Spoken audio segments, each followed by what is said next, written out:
Bright Futures research sheds light on green skills needed to transform energy workforce. City and Guilds calls for urgent action to help meet workforce challenges as the UK transitions towards a low-carbon economy. In April 2022, the government released its British Energy Security Strategy, setting out its aim for 95% of British electricity to be low-carbon by 2030, for full decarbonisation of the electricity system by 2035, and for the UK to reach net zero by 2050. Meeting the low-carbon future, bridging the skills gap. Phasing out high-carbon energy sources such as oil and gas, and dramatically scaling up low, zero-carbon energy sources such as nuclear and hydrogen, is fundamental to achieving this aim. Worryingly, what's less widely recognized or understood right now is the dramatic shift in skills and labor markets needed to underpin the move to a low-carbon future.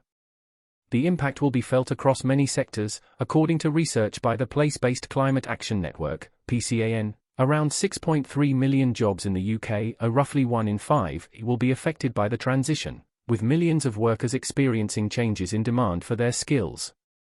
To rise to this challenge, it's clear we need a skills system that's capable of supporting a broad and diverse range of new entrants into the sector, whilst also helping those already in the sector to transition to high-demand roles where their existing skills, supported by supplementary training and certification, will be essential if we're to meet our targets as a country. Yet at the moment there is a mismatch between the ambitions for change and the support needed if our skills system is to get us there. Bright Futures, Decarbonising the UK's Energy Workforce. Our latest report, Bright Futures, Decarbonising the UK's Energy Workforce, explores this mismatch and examines the barriers facing workers in key sectors. The results are concerning, with only 33% of the workers we surveyed believing they have the skills they need to secure a job in the emerging green economy, and only a quarter, 26%, of workers saying they know where to go to gain those skills. It perhaps shouldn't come as a surprise that workers are confused when the policy environment itself is so uncertain, seemingly driven by the short-term vagaries of party politics rather than the long-term planning we need. The headlines following recent by-election results are a case in point. That's why City and Guilds is calling for urgent steps to be taken to give the clarity, commitment and collaboration so vital for our skills system to rise to the net zero challenge. First, government should lead the charge by providing more certainty about the long-term future direction of the UK's energy industry, working in partnership with business to unlock the skills required to achieve this.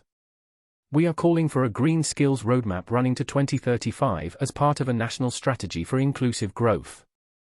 Second, and to support this, there should be a joint Minister for Green Skills Development across the Department for Education, Department for Business and Trade, Department for Energy Security and Net Zero and HM Treasury to ensure that the right focus and investment is placed on this agenda, and that plans are not created in isolation. Third, we need clear and transparent monitoring of low-carbon skills requirements and developments in line with the move to net zero, through a government-backed annual State of the Nation report. This should be aligned with national infrastructure plans and reporting from the National Infrastructure Commission.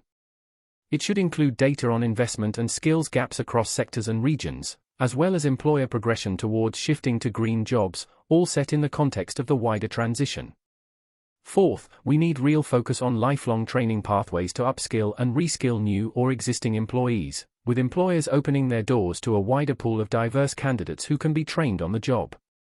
To support employers, the government should revisit tax incentives for investing in training, and enable more funded flexible learning opportunities to ensure the opportunity to reskill and retrain is available to our existing and emergent talent pools to transition to greener jobs. Expand the lifelong learning entitlement, LLE, broadening availability across more skill levels, and allowing greater flexibility in the types of courses to include bite-size and digital training that allows people to update their skills more easily in high-demand areas throughout their careers. Continue to innovate in funding in areas such as skills bootcamps. The Skills Bootcamp model is a great example of policy in practice, short, concentrated skills programs, bringing together employers, learners, and providers with a true focus on employment outcomes. We need to see much more innovation of this type in future, paving the way to a green and skilled future. As a global skills organization, we at City and Guilds recognize our own role in this period of economic and productivity growth.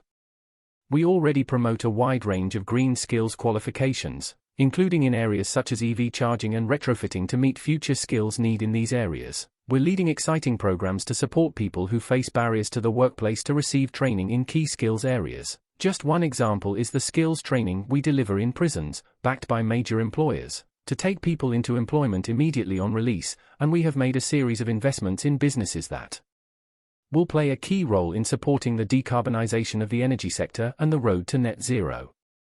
We all have a part to play: government, employers, those in the education sector, and the workforce at large.